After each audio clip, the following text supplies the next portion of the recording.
할렐루야, 성도 여러분 반갑습니다. 오늘의 말씀은 사도행전 17장 1절부터 15절까지의 말씀입니다. 사도행전 17장 1절부터 15절까지의 말씀입니다. 그들이 암비볼리와 아볼로니아로 다녀가 데살로니가에 이르니 거기 유대인의 회당이 있는지라 바울이 자기의 관례대로 그들에게로 들어가서 새 안식일에 성경을 가지고 강론하여 뜻을 풀어 그리스도가 해를 받고 죽은 자 가운데서 다시 살아야 할 것을 증언하고 이르되 내가 너희에게 전하는 이 예수가 곧 그리스도라 하니 그 중에 어떤 사람 곧 경건한 헬라인의 큰 무리와 적지 않은 귀부인도 고난을 받고 바울과 실라를 따르나 그러나 유대인들은 시기하여 저자의 어떤 불량한 사람들을 데리고 때를 지어 성을 소동하게 하여 야손의 집에 침입하여 그들을 백성에게 끌어내려고 찾았으나 발견하지 못하며 야손과 및 형제들을 끌고 읍장들 앞에 가서 소리 질러 이르되 천하를 어지럽게 하던 이 사람들이 여기도 이름에 야손이 그들을 맞아들였도다. 이 사람들이 다 가이사의 명을 거역하여 말하되 다른 임금 곧 예수라 하는 이가 있다 하더이다 하니 무리와 읍장들이 이 말을 듣고 소동하여 야손과 그 나머지 사람들에게 보석금을 받고 놓아주니라. 밤에 형제들이 곧 바울과 실라를 베레아로 보내니 그들이 이르러 유대인의 회당에 들어가니라.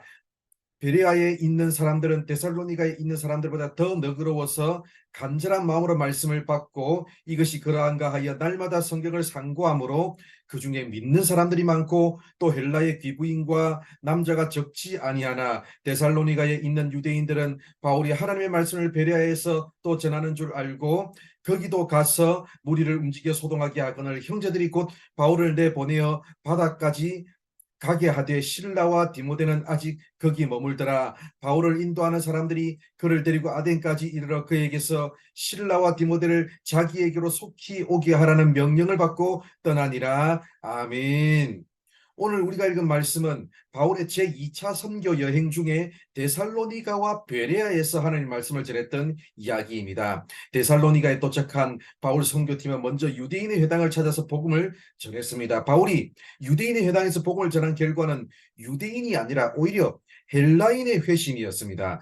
유대인들은 헬라인이 복음을 받아들이는 모습을 보고 시기했습니다. 그들은 불량배들을 동원해서 소요를 일으키고 바울 일행의 거처인 야손의 집을 습격했습니다. 결국 바울 선교팀은 데살로니가를 떠나 베레아로 장소를 이동할 수밖에 없었습니다. 베레아에서도 바울 선교팀은 먼저 유대인의 회당에 들어가서 복음을 전했습니다. 그러나 복음을 믿기를 거절하고 반대했던 데살로니가의 유대인들과는 달리 베레아의 유대인들은 말씀을 간절한 마음으로 받아들였고 바울이 말한 것이 사실인지 알아보려고 날마다 성경을 상고했습니다. 그 결과 많은 유대인들이 예수님을 믿었고 유대인들뿐만 아니라 헬라인들도 예수님을 믿었습니다. 그러나 데살로니가에서 바울 선교팀을 대적했던 유대인들이 70km나 떨어진 베레아까지 찾아와서 소동을 일으켰습니다. 결국 바울은 아덴으로 피신했습니다.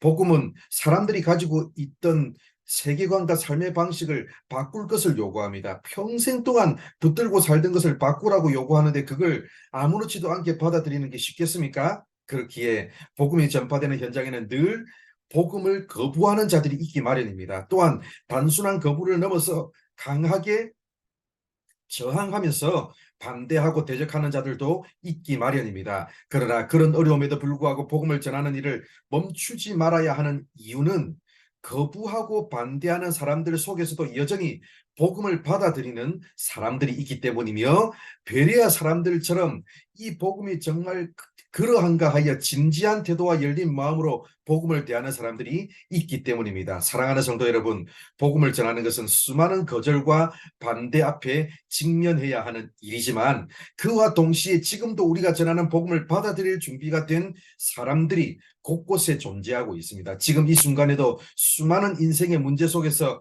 고민하다가 교회라도 가볼까 하고 혼자 생각하고 있는 사람들이 우리의 전도를 기다리고 있습니다. 오늘도 용기를 내어서 복음을 전함으로 하나님께서 예비하신 영혼들을 만나는 우리 모두가 되기를 바랍니다. 기도하겠습니다. 하나님 감사합니다. 오늘도 이렇게 우리를 사랑하여 주셔서 말씀해 주셔서 감사합니다. 복음을 전하는 현장에는 늘 반대와 대적자들이 있기 마련이지만 하나님 그와 동시에 수많은 인생의 문제 앞에서 아버지 복음을 받아들일 준비를 하고 있는 사람들도 곳곳에 존재하고 있음을 기억하면서 오늘도 아버지 하나님 앞에서 용기를 내어서 때를 얻든지 못 얻든지 아버지 복음을 전하는 우리가 되게 하여 주셔서 하나님께서 예비하신 영혼들 만날 수 있는 오늘 하루 될 수 있도록 이끌어 주시고 인도하여 주시옵소서. 예수님의 이름으로 기도드립니다.